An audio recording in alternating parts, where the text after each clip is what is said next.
बिस्मिल्लाहिर्रहमानिर्रहीम। अस्सलाम वालेकुम। उम्मीद है सब ठीक हूंदो।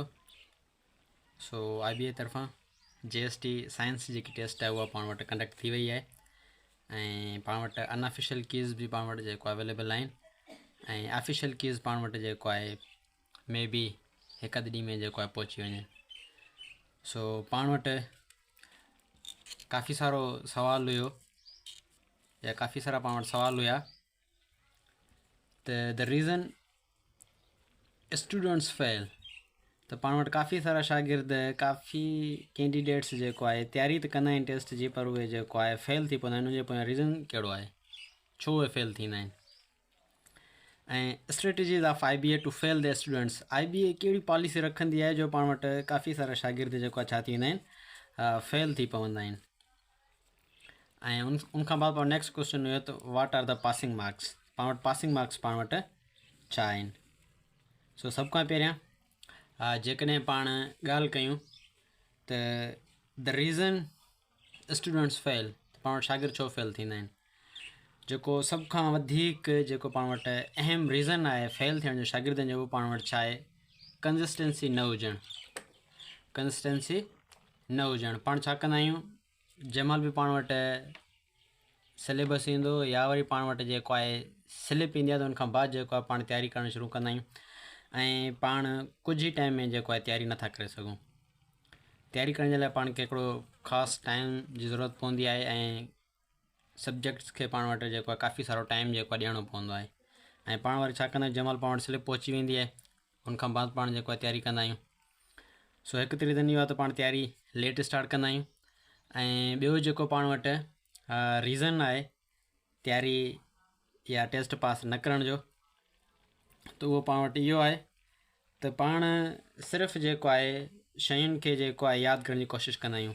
ऐं असां अॻु में बि तव्हांखे चयोसीं त पाण वटि जेकी IBA आहे उहा पहिरियां पाण वटि जेको आहे जेका टेस्ट कंडक्ट कंदी उहा पाण वटि सिर्फ़ु MCQs बेस हूंदी हुई। मीन्स पाण वटि सिर्फ़ु जेके सिंपल MCQs हूंदा हुया या जनरल पाण वटि MCQs हूंदा हुया उहे पाण वटि जेको आहे ॾिना वेंदा हुया। मीन्स MCQs जो पैटर्न सफ़ा सिंपल हूंदो हुयो। ऐं अॼुकल्ह जेके पाण वटि IBA टेस्ट कंडक्ट करे थी उहा पाण वटि कंसेप्चुअल बेस करे थी।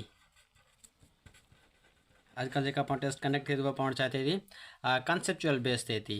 मीन्स जेकॾहिं पाण वटि कंहिं बि शागिर्द जो को बि टॉपिक पढ़ियल आहे, सिर्फ़ु उनजो ओवरव्यू थियल आहे, पर उनजो जेकॾहिं उन टॉपिक जे बारे में उनजो कॉन्सेप्ट क्लियर न आहे त मे बी उहो MCQs खे क्रैक न करे सघे।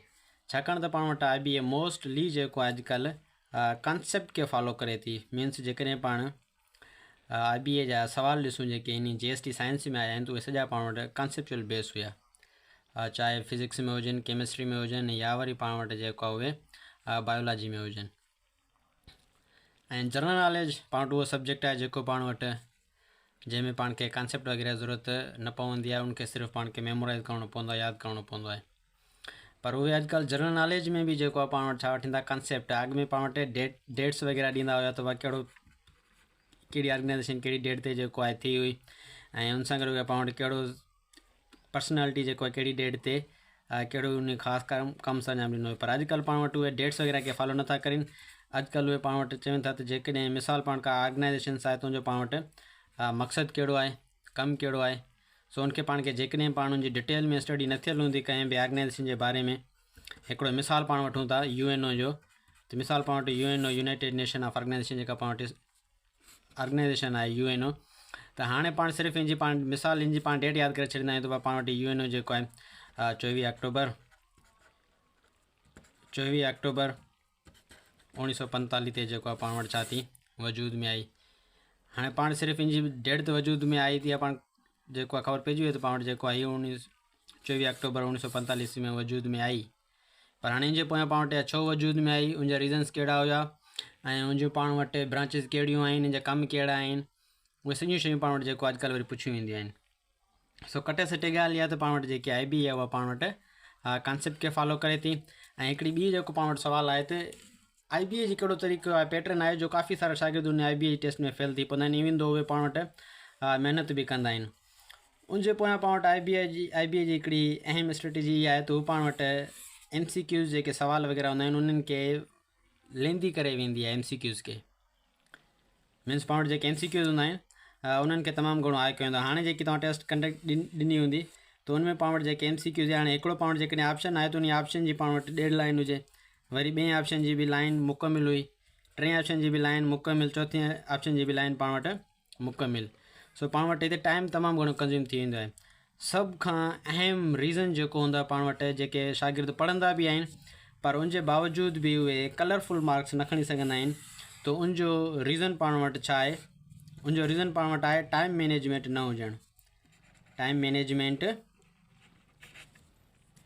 मैनेजमेंट जो न हुजणु मीन्स पाण वटि काफ़ी सारा कैंडिडेट्स हूंदा आहिनि जंहिंखे नॉलेज त हूंदी आहे पर उहे नॉलेज उहे उनजो टाइम जेको एतिरो कंज़्यूम थी वेंदो आहे जो उहे लास्ट में उन्हनि वटि जेको टाइम बचंदो ई न आहे जो उहे जेको आहे पंहिंजा नेक्स्ट जेके MCQs आहिनि उन्हनि खे सम्झी करे सोल्व करे सघनि। आख़िरी टाइम हूंदो आहे पोइ उहे जेको छा कंदा आहिनि MCQ सिर्फ़ु पढ़ी करे ओवरव्यू करे सर्किल करे जान छॾींदा आहिनि। सो इन जे करे उहे जेको सुठियूं मार्कूं न खणी सघंदा आहिनि। सो सभ खां अहम जेकी मुंहिंजी पॉलिसी आहे उहा पाण वटि इहा आहे त हू शागिर्दनि खे जेको आहे MCQs हिकिड़े सवाल में मुंझाए छॾींदी आहे, मीन्स सवाल खे घुमाए फिराए ॾींदी आहे त जीअं पाण वटि शागिर्द जेको आहे उन में टाइम वधि खां वधि कंज़्यूम करींदा आहिनि। उहे जेको आहे जेकॾहिं टाइम कंज़्यूम कंदा त वरी पोयां MCQs उन्हनि खे तकड़ में करणा पवंदा, पोयां तकड़ में कंदा त उहे ज़रूरु पाण वटि मिस्टेक्स थी वेंदियूं। सो हिन टेस्ट में काफ़ी सारा शागिर्द चवनि पिया सर इज़ी सवाल बि जेको आहे विसरी विया, पोइ हुनजो रीज़न पाण वटि इहो टाइम मैनेजमेंट न हुजणु। ऐं पासिंग मार्क्स पाण वटि छा आहिनि JST जूं। What are the passing marks of JST science test. सो पाण वटि जेकी JST साइंस टेस्ट आहे उन जूं पासिंग मार्क्स पाण वटि अञा ताईं जेका पाण वटि एडवर्टाइज़ आई हुई, एडवर्टाइज़ 2025 में आई जेका पाण वटि उन में जेको आहे अहिड़ी का बि पॉलिसी वाज़े न थियल हुई त पाण वटि इन जूं पाण वटि जेके पासिंग मार्क्स आहिनि पाण वटि छा आहिनि, पासिंग मार्क्स पाण वटि छा आहिनि। सो पाण वटि पॉसिबल आहे त पाण वटि जेके पासिंग मार्क्स आहिनि उहे पाण वटि 50 या वरी पाण वटि 55 मार्क्स हुजनि। पासिंग मार्क्स पाण वटि छा हूंदियूं 50 या 55 हूंदियूं, छाकाणि त पाण वटि अॻु में बि सिंध गवर्नमेंट या वरी जेको IBA PST जेके पाण वटि ऑलरेडी PST JST जूं जेके पाण वटि टेस्ट थी हुयूं उन्हनि में जेके 40+ मीन्स उन्हनि जे 40 ते सभिनि खे पास कयो हुयो त 40+ वारा अञा ताईं जेको आहे पाण वटि छा कनि था एहतजाज में लॻाए पिया आहिनि त असांखे खणो। सो इन जे लाइ हाणे जेके पाण वटि सिंध गवर्नमेंट या IBA जेका पाण वटि पॉलिसी कढी आहे त जेका पाण टेस्ट कंडक्ट कंदियूं उनमें पाण जेके पासिंग मार्क्स हूंदियूं जेके पाण वटि एडवर्टाइज़ में मेंशन थियल हूंदियूं उहे पाण खे कंडक्ट करणियूं आहिनि। हाणे उहे उन्हनि एडवर्टाइज़ में पाण वटि मेंशन न कयो त पाण वटि पासिंग मार्क्स केतिरियूं आहिनि त 5 आहिनि या 55 आहिनि, पर पॉसिबल पाण वटि आहे त उहे पाण वटि 50 खां जेको आहे 55 मार्क्स पास करे सघनि था, छाकाणि त पाण वटि सीट्स जेके आहिनि पाण वटि लिमिटेड आहिनि। टोटल सीट जेकॾहिं पाण ॻाल्हि कयूं त पाण वटि 1237 हुयूं, उहे at the time of advertisement जॾहिं पाण वटि एडवर्टाइज़ थिए पई त उन महिल पाण वटि 1237 सीट्स हुयूं, मीन्स उन टोटल सीट्स एतिरियूं कढियूं, पर उन्हनि इहो बि उन एडवर्टाइज़ में लिखियो हुयो त पाण सीट्स खे इंक्रीज़ करे सघूं था। सो मे बी पॉसिबल आहे त पाण वटि जेके सीट्स आहिनि JST जूं पाण वटि छा थियनि इंक्रीज़ थियनि, पाण केतिरियूं इंक्रीज़ थियनि थियूं उहा कंफर्म न आहे, पर मे बी पाण पॉसिबल आहे त उहे इंक्रीज़ थियनि।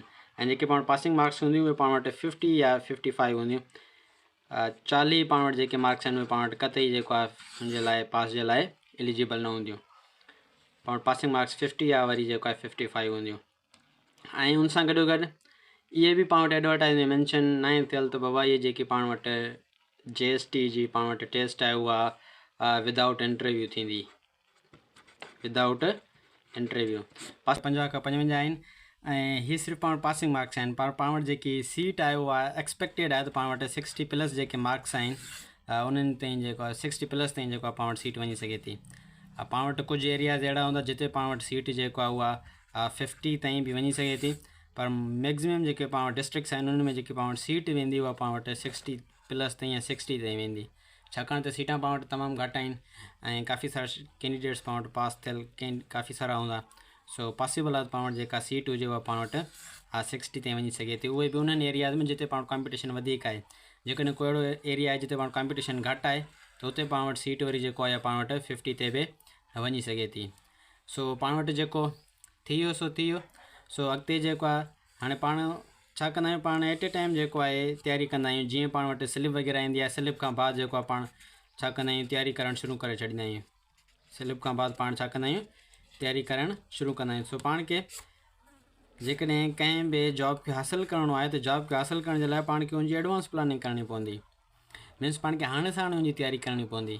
सो पाण एट ए टाइम तयारी कंदा आहियूं। एट ए टाइम पाण वटि जेको आहे टाइम लिमिटेड हूंदो आहे ऐं प्रेशर में शयूं जेको आहे यादि ई न थींदियूं आहिनि। जेकॾहिं तव्हां हाणे सां हाणे पंहिंजी रूटीन ठाहे छॾियो ऐं रेगुलर बेस ते तव्हां जेको आहे हिकु कलाक या वरी कलाक ॾेढ जेको आहे या तोणी तव्हां अधु कलाक बि जेको आहे तव्हां सिर्फ़ु रेगुलर बेस ते स्टडी करियो त तव्हां का बि टेस्ट जेको आहे सुठियुनि मार्कुनि में कढी सघो था। सो जन दोस्तनि SPSC जे थ्रू असिस्टेंट कॉलेज एजुकेशन जे लाइ अप्लाई कयो हुयो। असिस्टेंट कॉलेज एजुकेशन में अप्लाई कयो हुयो त उहे जेको आहे पंहिंजी हाणे टेस्ट ते जेको आहे तवजा ॾिनी। ही पाण वटि जेकी टेस्ट आहे पाण वटि तमामु जल्द जेको आहे पाण कंडक्ट कई वेंदी। सो जेकॾहिं तव्हां बि SPSC जे थ्रू असिस्टेंट कॉलेज एजुकेशन में जेको असिस्टेंट जे लाइ अप्लाई कयो आहे त तव्हां जेको आहे असांजे यूट्यूब चैनल खे जेको आहे फॉलो करे सघो था, जिते असीं SPSC जे पैटर्न मुताबिक़ जेके पाण वटि करंट अफेयर्स आहिनि, करंट अफेयर आहे या वरी पाण वटि पाकिस्तान अफेयर आहे। सो उन सां रिलेटेड जेके बि पाण वटि टॉपिक्स आहिनि उहे पाण जेको आहे उन यूट्यूब चैनल ते अपलोड कंदासीं। So thank U for watching.